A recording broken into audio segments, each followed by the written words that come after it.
Hello friends, कैसे हैं आप सब लोग? आई होप सब अच्छे होंगे, मैं भी अच्छी हूँ। अभी तक हमने अपने इस पर्टिकुलर इंडियन कॉन्ट्रैक्ट एक्ट के यूनिट 3 में मैक्सिमम चीज़ें कवर कर ली हैं। एंड अब जो हम देखने जा रहे हैं दैट इज़ मिस्टेक, इसके बारे में हमने कल भी डिस्कस किया था।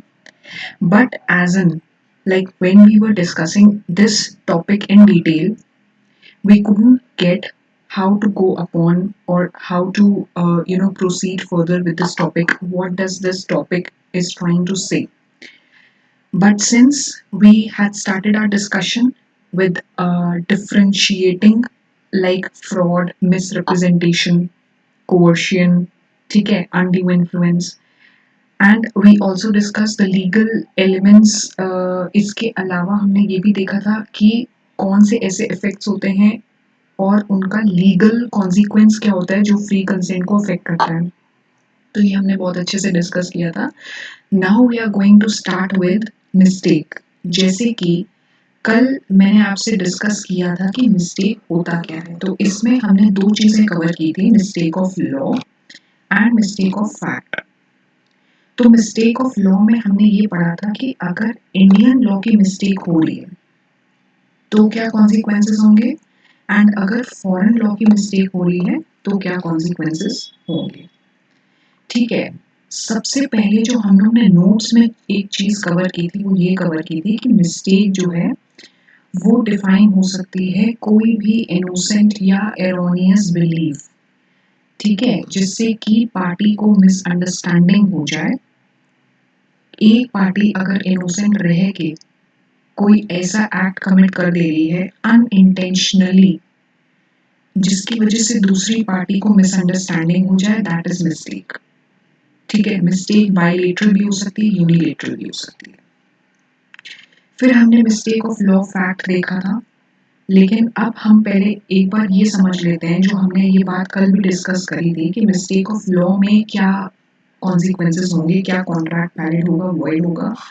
तो लॉ हमारा सेक्शन जो है वो ये बोलता है कि मिस्टेक ऑफ लॉ जो है उससे कॉन्ट्रैक्ट वॉइड नहीं होगा, क्योंकि एक पर्टिकुलर पर्सन अपनी कंट्री के लॉ के रिस्पेक्ट में ये एक्सक्यूज नहीं दे सकता है कि he had no knowledge about it.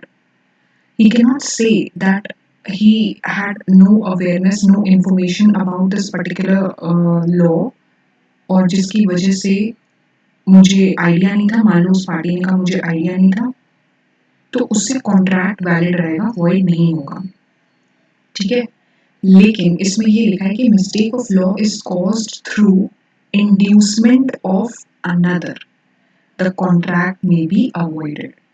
एक दूसरे पार्टी के फोर्सफुल एक्शन की वजह से कह सकते हो, इंसिस्टिंग की वजह से कह सकते हो, गलत इंटेंशन से अगर वो हो रहा है तो फिर मिस्टेक ऑफ लॉ अगर उसकी वजह से हो रहा है, लॉ समझने में गलती हुई है किसी दूसरे पार्टी के इंड्यूसमेंट से, एक्शन से, उसका इंटेंशन गलत था, उसने इंसिस्ट किया इस वे में, तो कॉन्ट्रैक्ट अवॉइड हो सकता है। लेकिन फॉरेन लॉ एक्सक्यूजेबल हमेशा माना जाएगा। अगर फॉरेन लॉ की मिस्टेक है तो वो हमेशा ही हमेशा एक्सक्यूजेबल माना जाएगा और वो मिस्टेक ऑफ फैक्ट की तरह ट्रीट किया जाएगा। अच्छा, मिस्टेक ऑफ लॉ में तो हम कह रहे हैं कि कॉन्ट्रैक्ट जो है वो वॉइड नहीं होगा अगर इंडियन लॉ है, क्योंकि इंडियन लॉ का इग्नोरेंस का एक्सक्यूज नहीं दिया जा सकता है कि हमें पता ही नहीं था।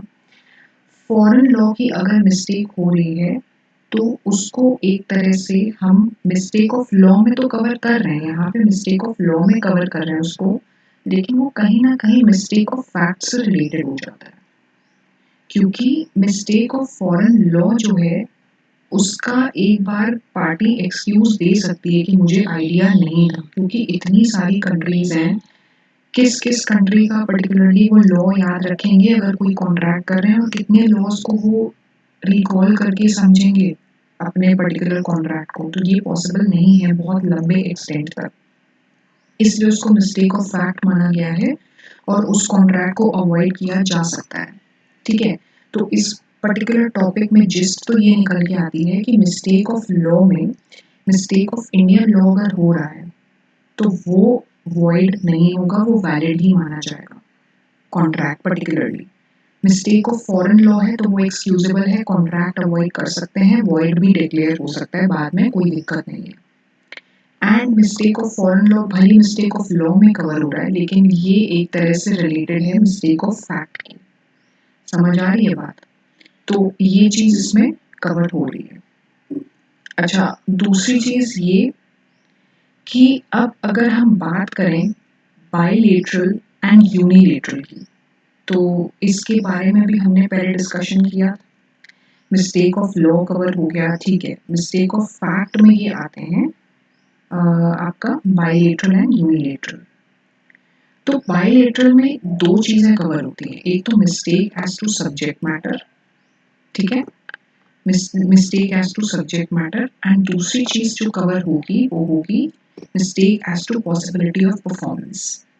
तो mistake as to subject matter में बेसिकली क्या कवर होगा कि इसमें क्या क्या चीजें देखी जाएंगी, ठीक है, वो देख लेते हैं। पहले तो आप लोग सबको बाइलेटरल यूनिलेटरल की डेफिनेशन याद है जो हमने कल डिस्कस की थी। बाइलेटरल मिस्टेक जब दोनों ही पार्टीज मिस्टेक कर रही हो, गलती हुई हो। यूनिलेटरल में एक पार्टी से मिस्टेक हुई होती है, ठीक है।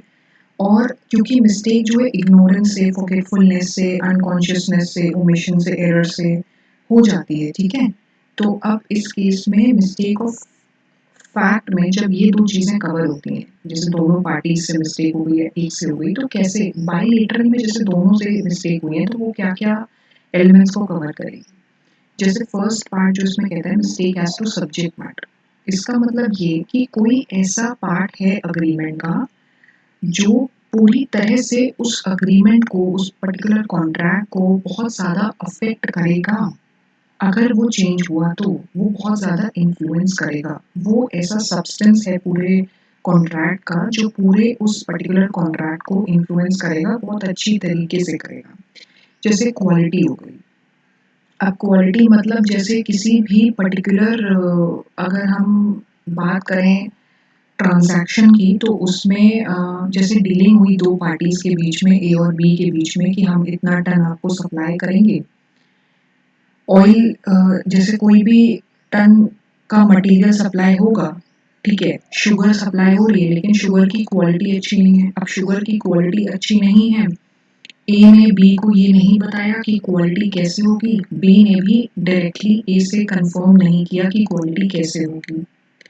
तो उस केस में दोनों ही पार्टीज के एंड से मिस्टेक हो जाती है।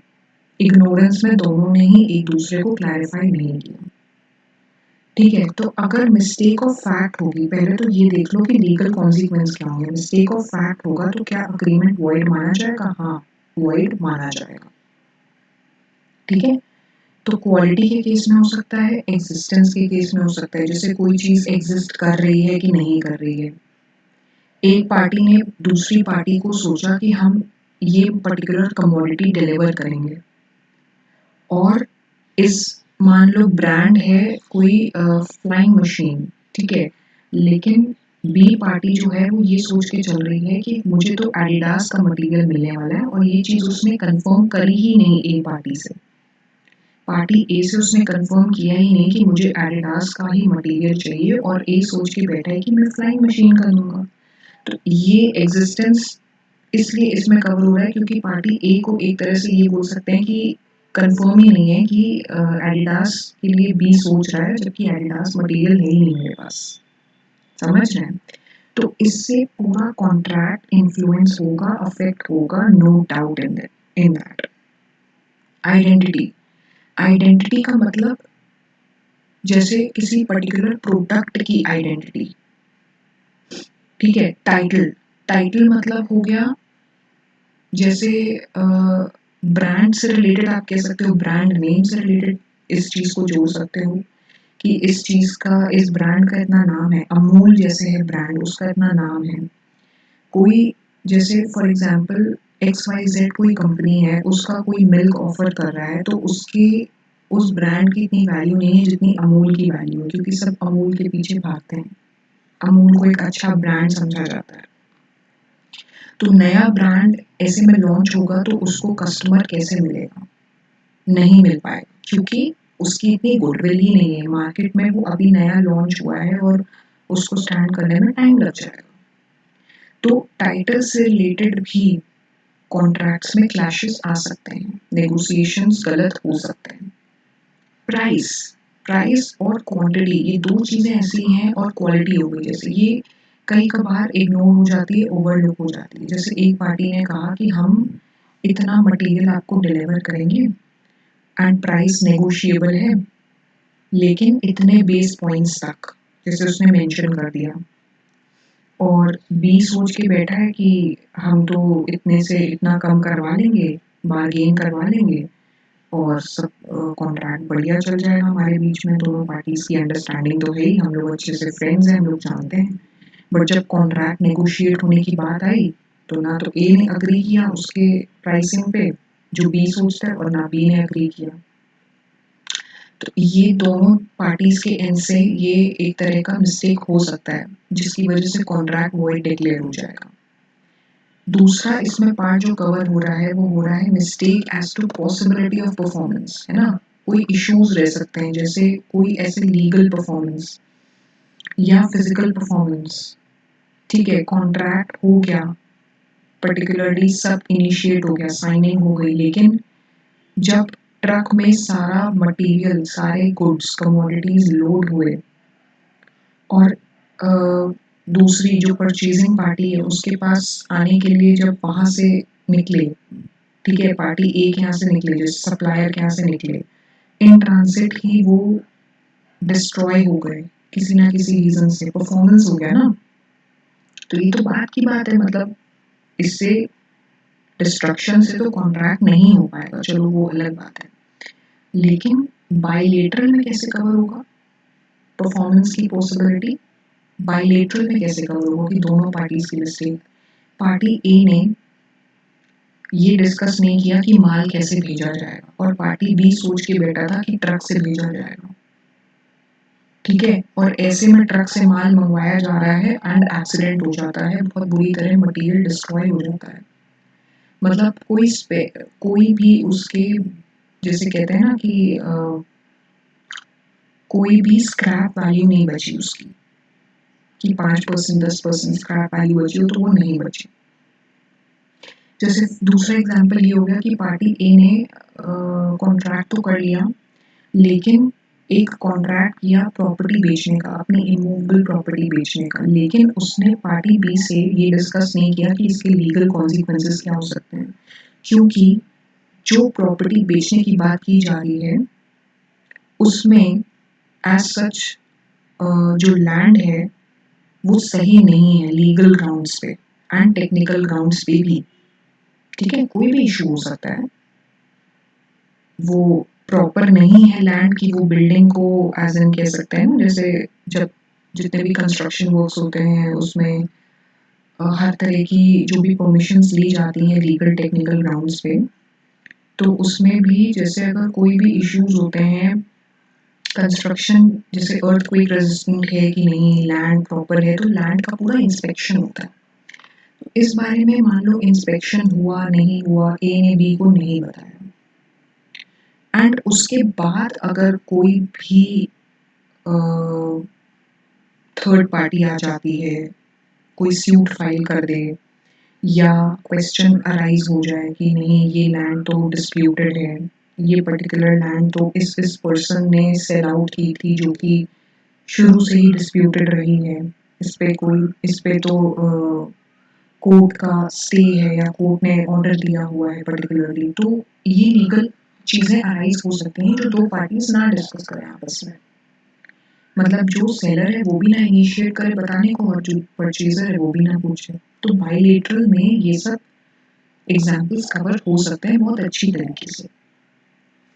दूसरी चीज जो इसमें कवर हो रही है वो है यूनिलेटरल, ठीक है।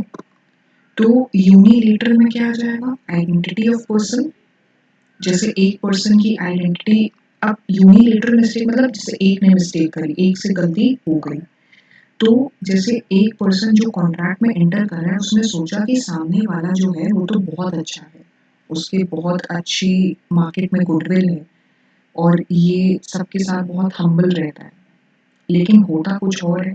जो दूसरा पर्सन है वो बेसिकली ये किसी को नहीं पता होता है कि वो कितना ज़्यादा कनिंग है और वो किसी भी हद तक किसी भी कॉन्ट्रैक्ट में अनड्यू एडवांटेज लेके गलत तरीके से एंटर करके और फिर डिसीव कर सकता है। ठीक है। एंड दूसरी चीज character of written document. Character of written document का मतलब हम लोग ये बोल सकते हैं कि किसी डॉक्यूमेंट में मान लीजिए कोई ऐसा एरोनियस चीज लिख दी गई, ठीक है, जिसको मिस इंटरप्रेट कर लिया एक पार्टी ने। एक पार्टी तो समझ गई, दूसरी पार्टी ने मिस इंटरप्रेट करके शुरुआत में तो हाँ हाँ बोल के कॉन्ट्रैक्ट में एंटर कर लिया, लेकिन बाद में जब उसको रियलाइज हुआ, उसने समझा, तो फिर वो उसने कॉन्ट्रैक्ट रेप्यूडिएट कर दिया या कैंसिल कर दिया। तो वो सब पॉसिबल है क्योंकि मिस्टेक ऑफ फैक्ट में कवर हो रहा है। मिस्टेक ऑफ फैक्ट में जो भी कॉन्ट्रैक्ट्स कवर होंगे वो वॉइड डिक्लेयर हो जाएंगे, चाहे बाइलेटरल मिस्टेक हो चाहे यूनिलेटरल मिस्टेक हो। And mistake of foreign law भी कहीं ना कहीं मिस्टेक ऑफ फैक्ट में कवर्ड है, लेकिन मिस्टेक ऑफ इंडियन लॉ को कोई भी तरह का कंसेशन नहीं लिया गया है। इसलिए अगर मिस्टेक ऑफ लॉ होता भी है ना तो वो कॉन्ट्रैक्ट वॉइड नहीं माना जाएगा, उसमें एक्सक्यूज नहीं दे सकते हैं, जैसे कि यहाँ पे पूरा कवर्ड है। इस पार्ट को आप अंडरलाइन कर लीजिए कि mistake of law does not render a contract void. ठीक।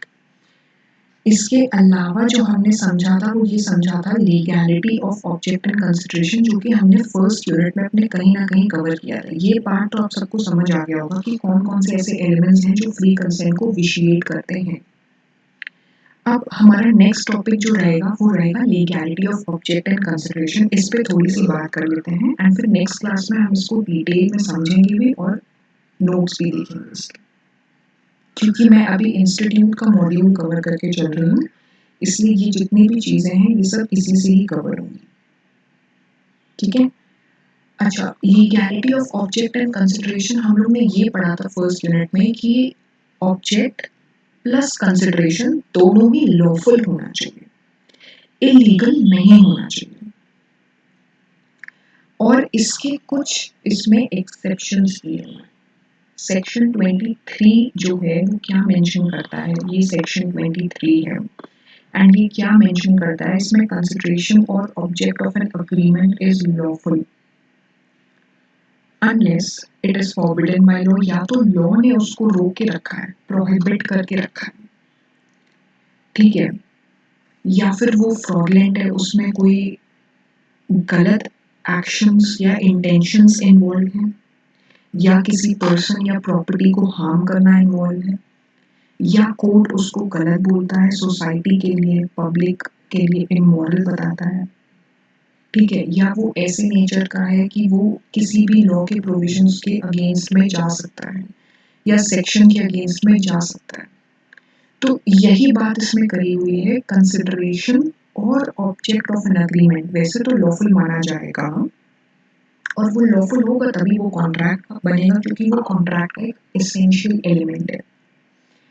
तो it shall be considered lawful, लेकिन ये जो 6 पॉइंट्स इसमें लिखे हुए हैं ना, इन केसेस में इसको लॉफुल नहीं माना जाएगा। इन केसेस में इनको लॉफुल नहीं माना जाएगा। समझ रहे हैं? ये जो लिखे हुए हैं ना इसमें, it is forbidden by law, is of such nature, is fraudulent, involves injury, immoral and opposed to public policy, in cases में कंसिडरेशन जो है लॉफुल नहीं माना जाएगा और इसमें अग्रीमेंट वॉइड माना जाएगा। ठीक है, जैसे इसमें कुछ एग्जांपल्स भी दिए हुए हैं, वो हम एग्जांपल्स डिस्कस कर लेते हैं। क्या एग्जांपल्स हैं? एबीसी ने अग्रीमेंट में एंटर किया कि उनके जो भी मान लो वो पार्टनरशिप में होंगे और जो भी प्रॉफिट्स होंगे वो डिवाइड कर लिए जाए, लेकिन प्रॉपर लॉफुल तरीके से डिवीजन नहीं हो रहा है, फ्रॉड के तरीके से डिवीजन हो रहा है, जैसे एक दूसरे को डिसीव करने के इंटेंशन से या थ्रेटनिंग भी हो सकता है, बट थ्रेटनिंग वाला पार्ट क्वेश्चन में कवर्ड है तब भी, लेकिन अग्रीमेंट अल्टीमेटली वॉइड होना चाहिए, क्योंकि फ्रॉड तरीके से वो गेम्स जो हैं एक दूसरे का छीन रहे हैं, स्नैच कर रहे हैं। ठीक।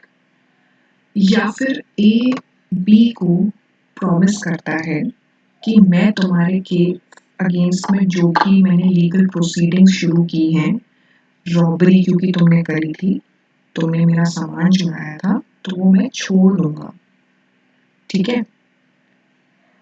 और बी प्रॉमिस करता है कि मैं जो भी तुम्हारी प्रॉपर्टी मैंने रॉब करी थी, जो भी थिंग्स मैंने तुम्हारी स्टील की थी, वो मैं तुम्हें रिस्टोर कर दूंगा। तो ये अग्रीमेंट क्या है? वॉइड है, ठीक है। ये पार्ट्स जो हैं, ये एग्जांपल्स इसमें कवर्ड हैं, जो कि हमने अपने फर्स्ट यूनिट में भी डिस्कस किए थे, जब हम एसेंशियल एलिमेंट्स को डिटेल में पढ़ रहे थे। तो ये बातें आप सबको समझ आ रही है कि नहीं आ रही है?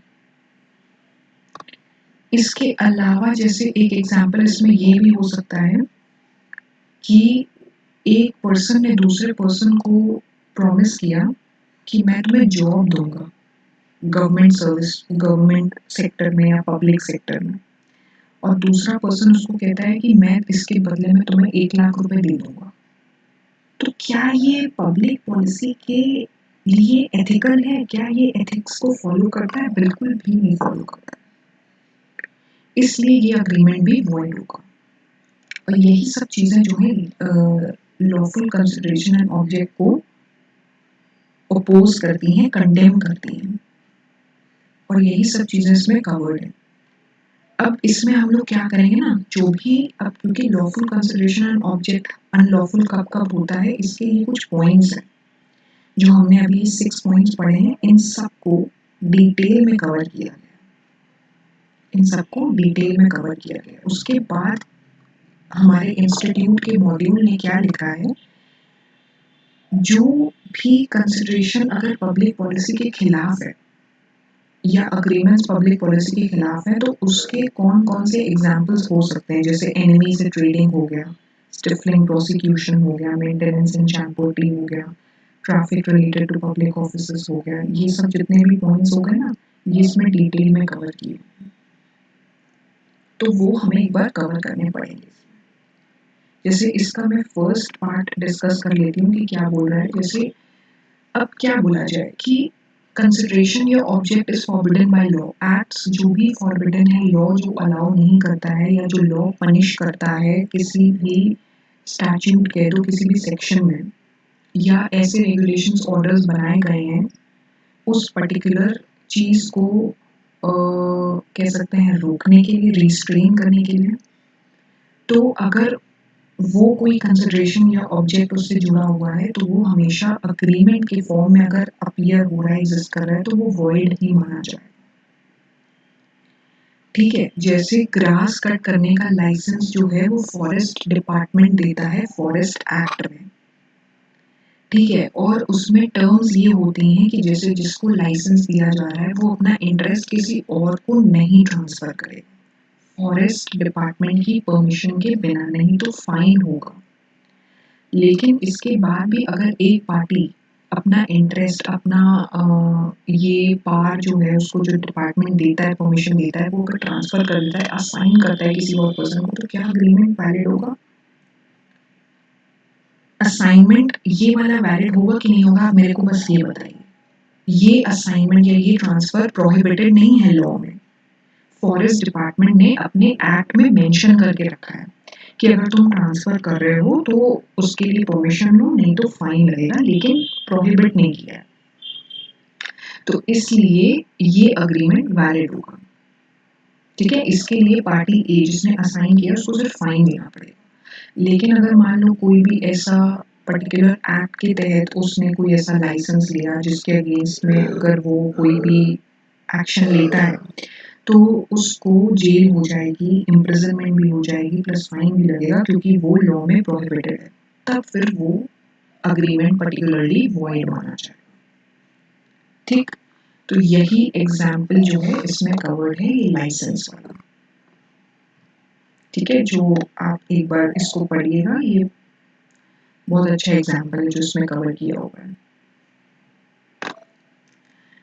इसके बाद सेकेंड पॉइंट ये बोलता है कि अगर कोई भी कंसिडरेशन या ऑब्जेक्ट इन्वॉल्व हो जो प्रोविजंस ऑफ लॉ को डिफीट करे, मतलब जैसे कोई भी एक्ट है उसके प्रोविजंस को, उसमें जो जो लिखे हुए हैं ना सेक्शंस, उनके अगेंस्ट में जाए, उनको डिफीट करे। अगर एक पार्टी का इंटेंशन ये है कि हम अग्रीमेंट में एंटर कर रहे हैं, उसको कॉन्ट्रैक्ट बना रहे हैं इस सेंस में कि वो लॉ इस पर्टिकुलर लॉ के अगेंस्ट में जा रहा है, तो क्या वो अग्रीमेंट या कॉन्ट्रैक्ट जो प्रोस्पेक्टिव कॉन्ट्रैक्ट होगा वो वैलिड होगा? बिल्कुल भी वैलिड नहीं होगा। तो इसी से रिलेटेड इसमें कुछ पॉइंट्स दिए हुए हैं, या फिर एक थर्ड पॉइंट ये भी कहता है जब कोई फ्रॉडलेंट एक्टिविटी हो रही है तो उसमें भी अग्रीमेंट वॉइड होगा, जैसे स्मगलिंग का एग्जाम्पल हो गया, या किसी पर्सन को नुकसान पहुंचाया जा रहा है, उसको हार्म किया जा रहा है, उसकी प्रॉपर्टी को हार्म किया जा रहा है, जिसमें हमारा ये पॉइंट कवर हो रहा है when consideration involves injury to the person और प्रॉपर्टी ऑफ अनदर, या फिर कंसिडरेशन किसी रूल को डिफीट कर रहा है, ठीक है, या फिर कंसिडरेशन जो है वो इमोरल है, ठीक है। तो ये सब चीजें कवर्ड हैं जो हम डिटेल में डिस्कस करेंगे अपनी नेक्स्ट क्लास में, ठीक है। और इसके अलावा हम ये भी देखेंगे जो भी अग्रीमेंट्स पब्लिक पॉलिसी के खिलाफ हैं उसमें कौन कौन से अग्रीमेंट्स आते हैं, वो भी डिस्कस करेंगे नेक्स्ट क्लास में। इसके अलावा अगर आप सबको कोई भी क्वेरीज हो तो आप मुझे कमेंट बॉक्स पे मेंशन करिए, मैं अपनी मेल आईडी भी वहाँ मेंशन कर दूंगी ताकि आप सब मुझे अगर स्पेसिफिकली पर्सनली भेजें तो मैं उनका रिप्लाई दे सकूँ। तो आज की क्लास हम यहीं पे एंड करते हैं, इतना ही है आज के लिए, नेक्स्ट क्लास में और डिटेल में डिस्कस करेंगे, ठीक है। Thank you.